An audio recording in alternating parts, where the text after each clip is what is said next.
Big boss വേറെ level രീതിയിൽ പോയിക്കൊണ്ടിരിക്കുകയാണ്. എന്തായാലും 2 ആഴ്ച കഴിഞ്ഞപ്പോൾ എല്ലാവരുടെ ഒറിജിനൽ സ്വഭാവം പുറത്തു വന്നു. ഒറിജിനൽ സ്വഭാവമല്ല, അവർ 2 ആഴ്ച കഴിഞ്ഞാൽ ഈ ഒരു രീതിയിലേക്ക് നമ്മളെല്ലാവരും മാറിപ്പോകും. ഒരു പക്ഷേ നമ്മുടെ സ്വഭാവമൊന്നും അങ്ങനെ അല്ലെങ്കിൽ പോലും നമ്മളെല്ലാം ആ ഒരു രീതിയിലേക്ക് മാറിപ്പോകും. എന്തായാലും നിങ്ങൾ ബിഗ് ബോസ് ഈ ഒരു സീസൺ കാണുന്നവരാണെങ്കിൽ തീർച്ചയായിട്ടും ഈ ഒരു വീഡിയോ ലൈക്ക് ചെയ്തിട്ട് മാത്രം ഒന്ന് കാണുക. അതായത് നിങ്ങൾക്ക് എല്ലാവർക്കും അറിയാവുന്നൊരു കാര്യമാണ്, ഇന്നത്തെ എപ്പിസോഡിൽ പൊരിഞ്ഞടി തന്നെയുണ്ട്. എന്തായാലും ഈ ഒരു പൊരിഞ്ഞടിക്കിടയിൽ നമ്മുടെ അക്ബർ അനുമോളിനെ തെറി വിളിക്കേണ്ട ആ ഒരു തെറി വിളിക്കുന്ന വാക്ക് അവർ മ്യൂട്ട് ചെയ്തു.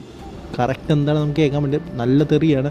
അപ്പുറത്ത് നിന്ന് അവർ പറയുന്നുണ്ട് ഇങ്ങനെയൊക്കെ തെറി വിളിക്കുക, എന്താ ഈ പറഞ്ഞതെന്നൊക്കെ നോറയാന്ന് തോന്നുന്നു, നോറയൊക്കെ അവിടെ ചോദിക്കുന്നുണ്ട്. സോ അങ്ങനത്തെ ഒരു അവസ്ഥയിലേക്ക് ബിഗ് ബോസ് മാറിപ്പോയിക്കൊണ്ടിരിക്കുകയാണ്.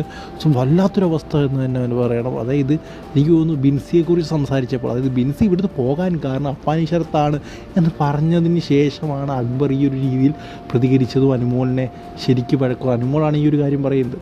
സോ എന്തായാലും ബിഗ് ബോസ് ഭയങ്കര ലെവൽ മാറിപ്പോയിക്കൊണ്ടിരിക്കുകയാണ്. സോ എന്തായാലും ഇനി ഇൻട്രസ്റ്റിംഗ് ആണ്, ഇനിയും നിൽക്കത്തില്ല, ഇനിയും ടോപ്പായിരിക്കും.